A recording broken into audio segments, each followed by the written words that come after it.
UAE, Qatar, Kuwait, Bahrain, Saudi Arabia, middle ईस्टमधले अरब देश, अमेरिका आणि इराण यांच्यात युद्धाला सुरुवात झाल्यापासून इराणने या देशांनाच टार्गेट केलंय. खरं तर या देशांचे अमेरिकेशी जवळचे संबंध आहेत. प्रत्येक देशामध्ये अमेरिकेचे एअर बेसेस आहेत. त्यामुळे युद्धामध्ये इराण या देशांना टार्गेट करतोय.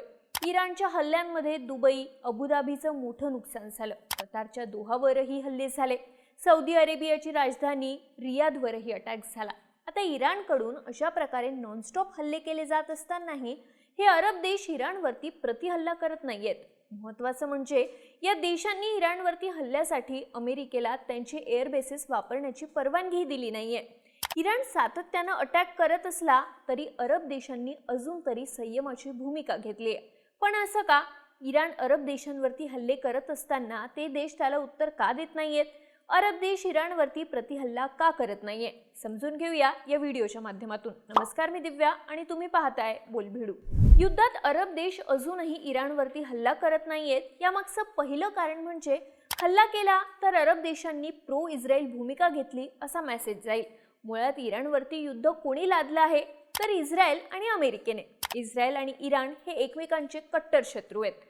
मुस्लिम विरुद्ध ज्यू हा वाद कित्येक शतकांपासून सुरू आहे. यामुळेच अरब देश आणि इस्रायलचंही अजिबात पटत नाही. आता जर अरब देशांनी इराणवरती हल्ला केला तर या देशांनी इस्रायलच्या बाजूने भूमिका घेतली असा मेसेज सगळीकडे जाऊ शकतो. इस्रायल आणि हमास यांच्यातही मागच्या 3 वर्षांपासून सतत संघर्ष सुरू आहे.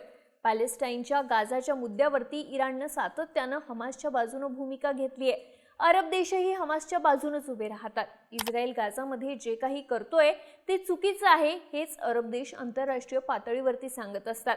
मात्र जर आता या देशांनी इराणवरती हल्ला केला तर ते इस्रायलची बाजू घेत आहेत असा मेसेज जाऊ शकतो. याचा मोठा परिणाम या देशांच्या इमेजवरती होईल. असं जर झालं तर या देशांच्या नागरिकांकडूनच त्यांच्या सरकारचा विरोध सुरू होऊ शकतो. त्यामुळे इस्रायलला पूरक अशी भूमिका घेणं अरब देशांना अत्यंत महागात पडू शकतं. वॉशिंग्टन पोस्टनं खामेनेई यांच्या मृत्यूच्या दिवशी म्हणजे 28 फेब्रुवारीला दावा केला होता की सौदी अरेबियाचे क्राऊन प्रिन्स मोहम्मद बिन सलमान यांनीच डोनाल्ड ट्रम्प यांच्यावरती इराणवर हल्ला करण्यासाठी दबाव टाकला होता. सलमान यांनी ट्रम्प यांच्याकडे हल्ल्यासाठी लॉबिंग केली होती असं रिपोर्टमध्ये म्हटलं आहे. हे जर खरं असलं तरी हे सगळं बंद दाराआड घडलंय. पब्लिकली सौदी अरेबियानं या मुद्द्यावरती राजनैतिक तोडगा काढण्याचंच आवाहन केलंय. त्यामुळे अरब देश सध्या तरी उघड इराण विरुद्ध भूमिका घेणार नाहीत असंच दिसतंय. युद्धात अरब देश अजूनही इराणवरती हल्ला करत नाहीये यामागचं दुसरं कारण सांगितलं जातंय ते म्हणजे मुस्लिम उम्माह. मुस्लिम उम्माह म्हणजे काय तर जगातले सगळे मुस्लिम धर्मीय लोक एकत्र येणं, मग ते शिया असोत किंवा सुन्नी. मुस्लिम धर्मात शिया विरुद्ध सुन्नी हा वाद आहेच. इराण आणि सौदी अरेबियामध्ये यावरूनच वैर आहेत.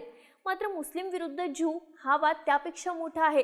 जेव्हा मुस्लिमांचा संघर्ष गैरमुस्लिमांशी होतो तेव्हा त्याला तोंड देण्यासाठी शिया सुन्नी वाद सोडून सर्व मुस्लिमांनी एकत्र यावं ही मुस्लिम उम्माची कन्सेप्ट आहे. इथे इराण या मुस्लिम देशाविरुद्ध इस्रायल हा ज्यू देश उभा आहे. त्यामुळे सर्व मुस्लिमांनी इस्रायल विरुद्ध एकत्र यावं असं मुस्लिम उम्मामध्ये म्हटलं आहे. हाच विचार करून अरब देशांनी अजून इराणवरती हल्ले केले नाहीत असं म्हटलं जात आहे. खरं तर याआधीही मुस्लिम धर्मियांनी अनेक वेळा त्यांचे शिया सुन्नी मतभेद बाजूला ठेवल्याची उदाहरणं आहेत. याचं सर्वात मोठं उदाहरण म्हणजे इराणचे पहिले सुप्रीम लीडर रुहोल्ला खोमेनी यांचं निधन. खोमेनी यांचं 1989 साली निधन झालं. त्यावेळी इराकचे तत्कालीन अध्यक्ष सद्दाम हुसेन यांनी अधिकृतपणे शोक व्यक्त केला होता. सद्दाम हुसेन हे स्वतः सुन्नी होते. महत्त्वाचं म्हणजे त्याआधी इराण आणि इराक यांच्यात 8 वर्ष युद्ध झालं होतं. त्यावेळी सिरियानं सुद्धा 7 दिवसांचा शोक जाहीर केला होता. सिरिया हा सुन्नी बहुल देश आहे ज्याची 70 ते 75% लोकसंख्या सुन्नी आहे.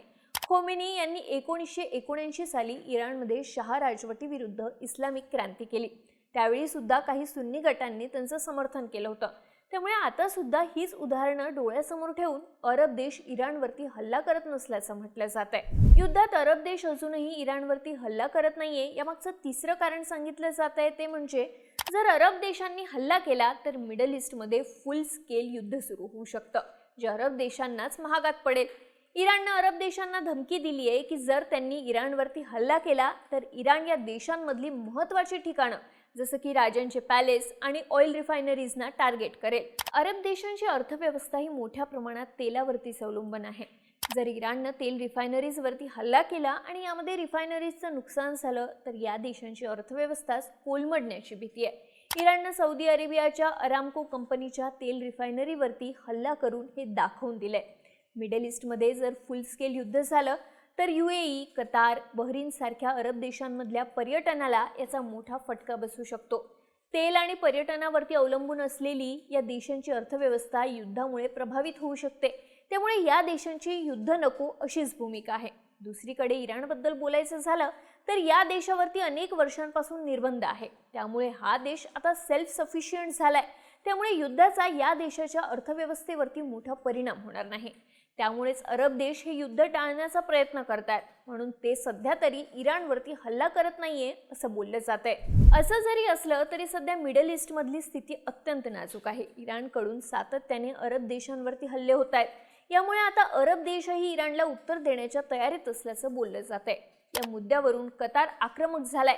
4 दिवस हल्ले झाल्यानंतर कतारनं इराणला प्रतिहल्ल्याची धमकी दिली आहे. इराणने जर हल्ले थांबवले नाही तर कतार आता हल्ला करू शकतो असं बोललं जातंय. सौदी अरेबियानं सुद्धा अशाच प्रकारची तयारी केली असल्याचं बोललं जातंय. त्यामुळे इतके दिवस शांत राहिलेले अरब देश आता युद्धात उतरले तर मात्र हे युद्ध प्रचंड मोठं होऊ शकतं असं बोललं जातंय. तुम्हाला या सगळ्याबाबत काय वाटतं? अरब देश इराणवरती हल्ला करतील का? तुमची मतं आणि प्रतिक्रिया आम्हाला कमेंट करून नक्की सांगा आणि माहितीपूर्ण व्हिडिओसाठी बोलबिडूच्या YouTube चॅनलला सबस्क्राईब करायला विसरू नका.